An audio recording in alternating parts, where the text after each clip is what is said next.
Hey everybody, Movie Reviewer next door here, and I'm back with another review. This time, I am reviewing End of Watch. It's a 2012 crime drama film directed by David Ayer, and it stars Jake Gyllenhaal, Michael Pena, Natalie Martinez, Anna Kendrick, David Harbour, Frank Grillo, and America Ferrera. In this film, two young officers are marked for death after confiscating a small cache of money and firearms from the members of a notorious cartel during a routine traffic stop. So, what did I think of End of Watch? Well, I was recommended this by a friend, Spangles on YouTube. I'll link him in the description for others that want to see his channel. He does a lot of cool animation stuff. Thought it was the least I could do for him introducing me to this movie, but I did already have it, but it was because I was thinking of watching it, and he was like, "Yeah, you should watch it," and I'm glad I did because I thought it was pretty fantastic. Actually, I'm not a huge cop movie person. Not that I have any issues with cops. It's not a genre I think a ton can be done with, other than either a bad cop movie, a good cop movie, or a good cop versus bad cop movie. But this one managed to do something pretty ingenious with it.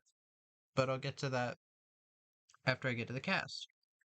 Jake Gyllenhaal plays Brian Taylor. He is basically our main character for the film, but both him and Michael Pena's characters get kind of equal screen time. Jake Gyllenhaal, I saw some people online saying that he was snubbed for an Academy Award for his performance here. The fact that he was even thought of for the Academy Award for Brokeback Mountain and not this pisses me off because I hate Brokeback Mountain with a fucking passion, especially due to certain things about the plot. That, if we're all being honest, if it was the main character leaving a woman for another woman, most people would be pissed, but because he leaves a woman for another man because he's too afraid to come out about it, that makes it okay. So, fuck that movie. This is a much better movie. Jake Gyllenhaal gives a fantastic performance here. I haven't seen a ton of Jake Gyllenhaal's work. Let's see, I've seen Enemy, Day After Tomorrow. Uh,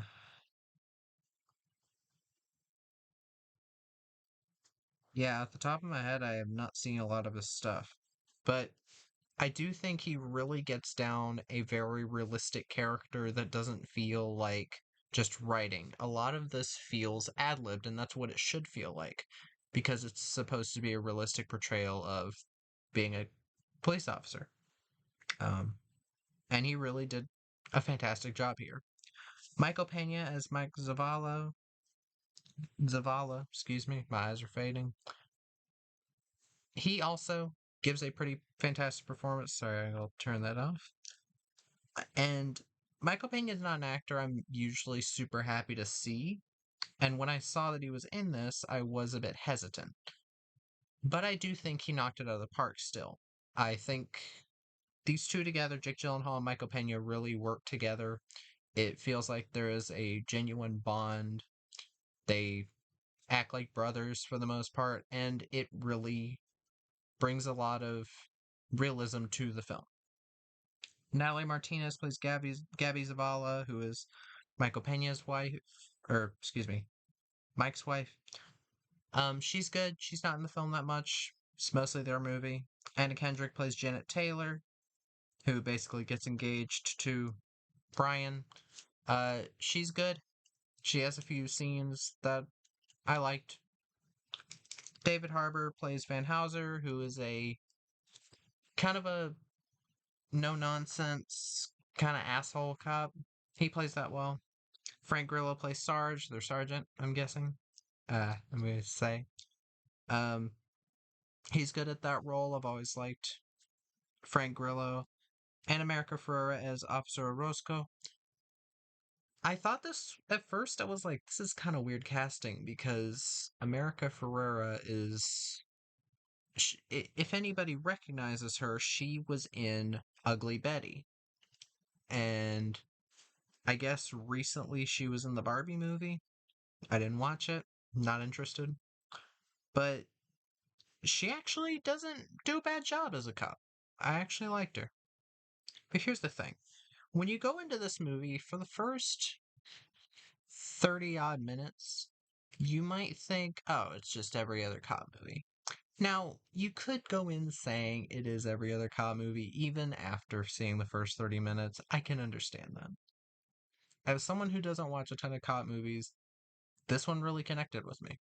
I really got the visceral edge that this film kind of went for, and I felt a lot of that can be due to the filming style. Now, when I first went into this, I was under the impression that it was going to be a movie filmed with a 360 camera for some reason. I don't know why I thought that. I guess because on the back of the Blu ray it says a 360-degree perspective. What that means is there are helicopter shots, security cam footage, and pretty much all the other footage is handheld cam or body cam, or basically he clips on a couple cameras, and it's all because he is doing this for a film class that he is taking. So he's filming days in the life of policemen, which I think is a very interesting setup, and this film does quite a decent amount with that.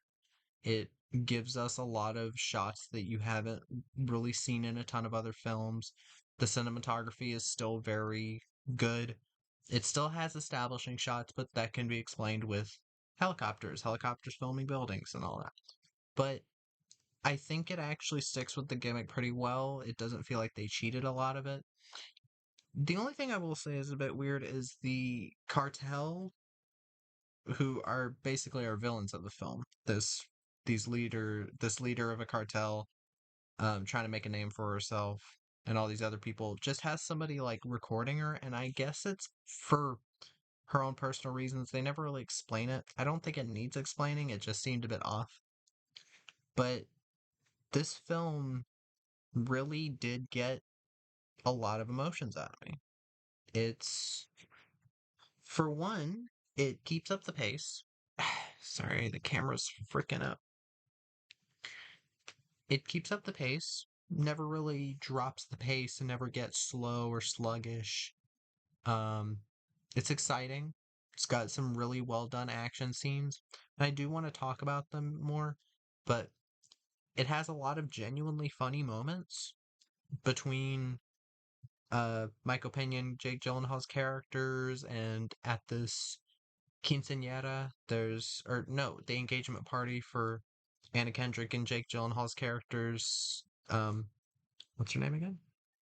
Natalie Martinez is says some very funny things, and it's a very funny interaction that breaks up a lot of the stress of what happens throughout this film. And that is what a lot of dramas nowadays, I think, fail to do, especially dramas that are very well known. A couple off the bat being, well, I will say one of them isn't exactly a drama, but Martyrs. One big issue I had with Martyrs was that there was no let up, and that it was constantly going, oh, how can we make this more depressing? How can we make this more depressing? How can we make this even more depressing? Schindler's List. There is no let up in that film. And it really does, I think, screw with what otherwise is a very, very, it, it could have worked premise. And it just feels very, I don't know, phony? Something about Schindler's List has always annoyed me. Sorry, I keep uh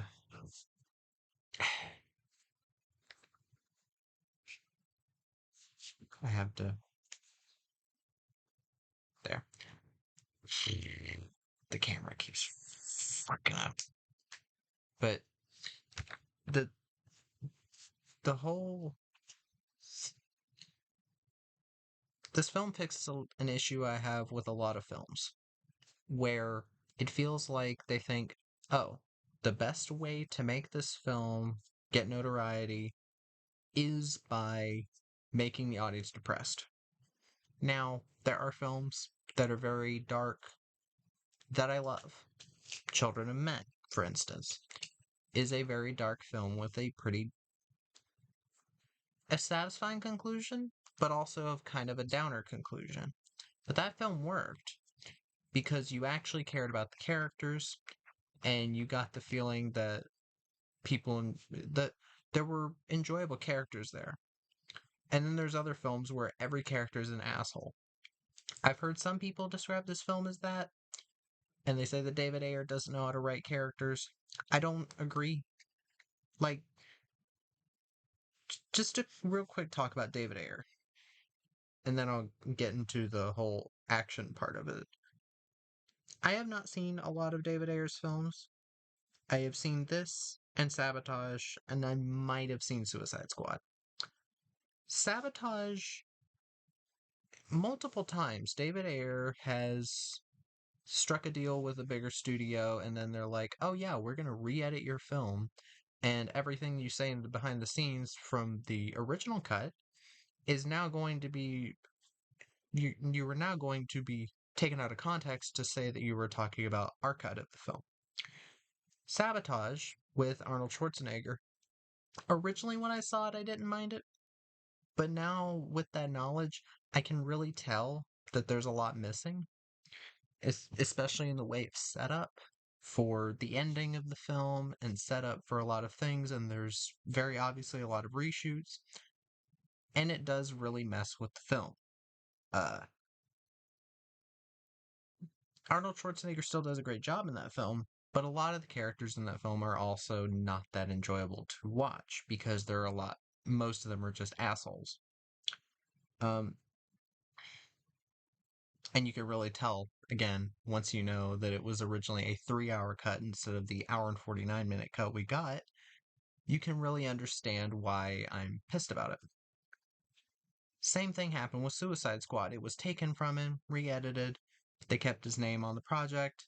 They allowed Zack Snyder to do his cut of Justice League after his original cut was really fucked with by Joss Whedon. Excuse me. And now they're not letting David Ayer do his Suicide Squad cut, which is fucking weird. But I don't mind David Ayer's style. In Sabotage, that was never my issue with the film. I like his style of shooting, action. I think it can really add a sense of realism to it without he doesn't shake the camera too much.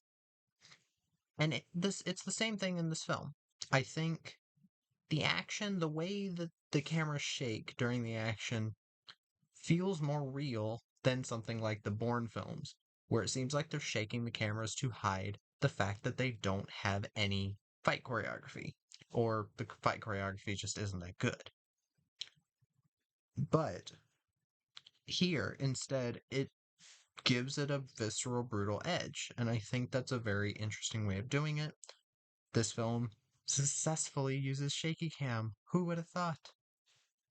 And it really makes me want to check out more of David Ayer's films, and especially the upcoming Jason Statham film, The Beekeeper. I really am curious about it. And apparently, at some point, he's going to do a remake of The Dirty Dozen. I've still never seen that film. But what else can I talk about with this film? Well, again, Jake Gyllenhaal and Michael Pena do fantastic jobs. I think they fit the characters perfectly. Um, again, even though I haven't seen Jake Gyllenhaal in a lot, I love him in this. Um, Brokeback Mountain, still not a fan of. I don't like it. Um, I'm umming a lot. I don't know. It's been a while since I've done a couple days since I've done a review. My computer's been messed up, if y'all have seen. But I do have to mention something that I've seen from a lot of people. After I did my Shaft 2000 review, I looked on Letterboxd at the reviews because I had a sneaking suspicion people would consider that under the term of propaganda. And I do want to ask my audience this. I'll just describe what happens in the first half of Shaft. Not a spoiler, just for context. There were people saying that the Shaft 2000 requel thing had Samuel Jackson in Brutal Propaganda. If you look on Letterboxd, you'll see the review that someone else put. I don't remember their name. Why does everything have to have a label? Why can't a movie about a cop who leaves the service in order to become a private investigator just be a cop movie? If a movie treats somebody in any way in a good light, like cops, the whole point of cops are that they save people who are in trouble. Are they saying that every cop movie should be shitting on cops? Because that's a really stupid thing to say. And also not a good thing to say when you inevitably have to call them because you don't own a gun and you don't have any way of defending yourself, and then you end up dead. So I just want to ask people, why do all of these terms exist? Why do we have to label everything? Why does everybody have to live by a single label? Cops are people. Criminals are people. We're all people. So